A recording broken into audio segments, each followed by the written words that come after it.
Assalamualaikum warahmatullahi wabarakatuh. Perkenalkan, nama saya Rizka Aprianti dari kelompok 3. Assalamualaikum warahmatullahi wabarakatuh. Perkenalkan, nama saya Ne Oktavia Indriani. Assalamualaikum warahmatullahi wabarakatuh. Perkenalkan, nama saya Dias Putri Apriani. Assalamualaikum warahmatullahi wabarakatuh. Perkenalkan, nama saya Muhammad Ilham. Assalamualaikum warahmatullahi wabarakatuh. Perkenalkan, nama saya Krisna.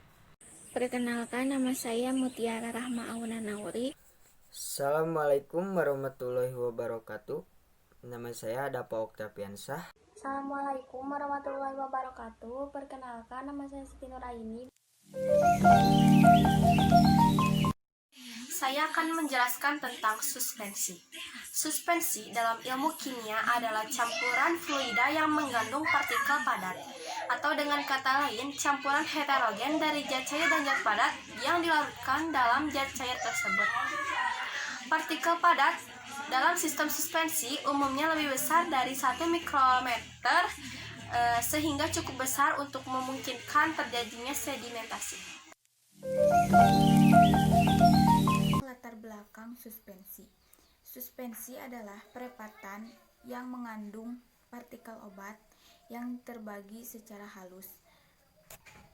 Dikenal sebagai suspensein, disebarkan secara merata dalam pembuatan di mana obat menunjukkan kelarutan yang sangat minimum. Beberapa suspensi di perdagangan tersedia dalam bentuk pakai. Telah disebarkan dalam cairan pembawa dengan atau tanpa pen stabil dan bahan tambahan farmaseutik lainnya. Salah satu masalah yang dihadapi dalam proses pembuatan suspensi adalah cara memperlambat penimbunan partikel serta menjaga homogenitas secara partikel. Jadi alasan suspensi yaitu untuk membuat sediaan obat dalam bentuk cair dengan menggunakan zat aktif yang tidak dapat larut dalam air, hanya terdispensi secara merata. Dengan kata lain, bahan-bahan yang tidak dapat larut dapat dibuat dalam bentuk suspensi. Koloid adalah campuran heterogen dari dua zat atau lebih, di mana partikel-partikel zat berukuran 1 hingga 1000 nm tersebar merata ke dalam medium zat lain. Latar belakang. Sistem koloid merupakan sistem suatu zat atau lebih zat yang bersifat homogen yang cukup berukuran besar, sehingga terkena efek Tyndall.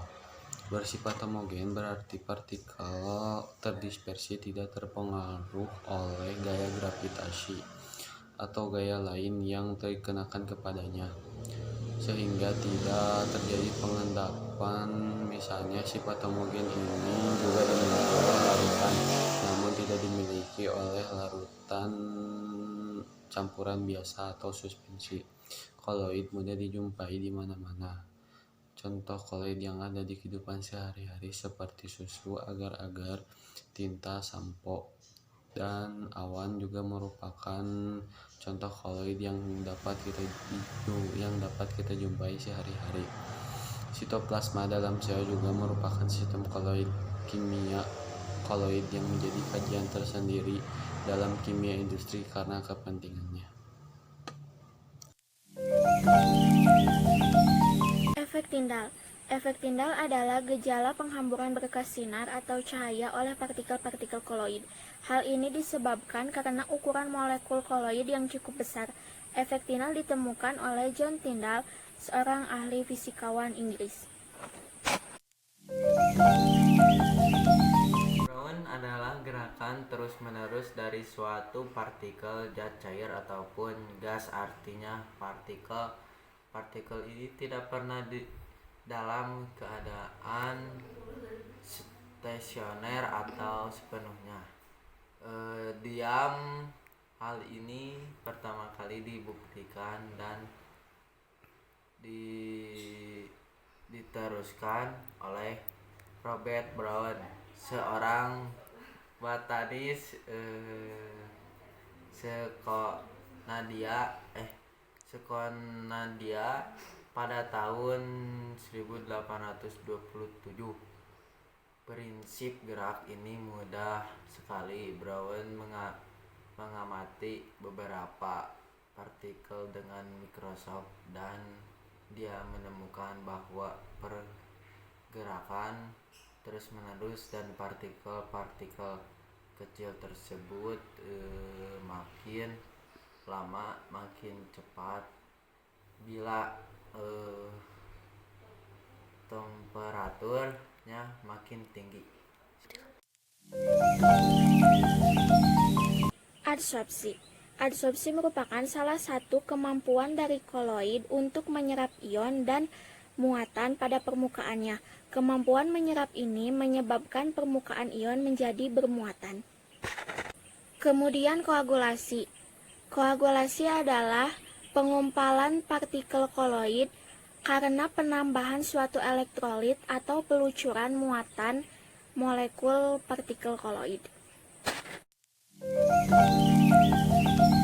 Pengertian larutan. Larutan adalah sistem dispersi yang ukuran partikelnya sangat kecil sehingga tidak dapat dibedakan antara partikel dispersi dan pandispersi. Larutan bersifat kontinu dan merupakan sistem satu fase homogen. Ukuran partikel zat terlarut kurang dari 1 nanometer. 1 nanometer bila diubah ke meter adalah 10 kurang 9 meter.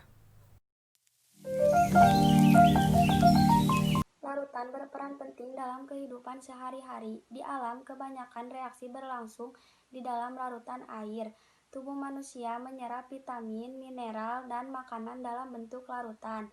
Larutan biasanya terdiri dari 2 zat maupun lebih yang merupakan campuran homogen karena komposisi dari larutan begitu seragam atau satu fase, sehingga tidak dapat diamati dari bagian-bagian komponen penyusun meskipun dapat menggunakan mikroskop ultra sekalipun. So then, why?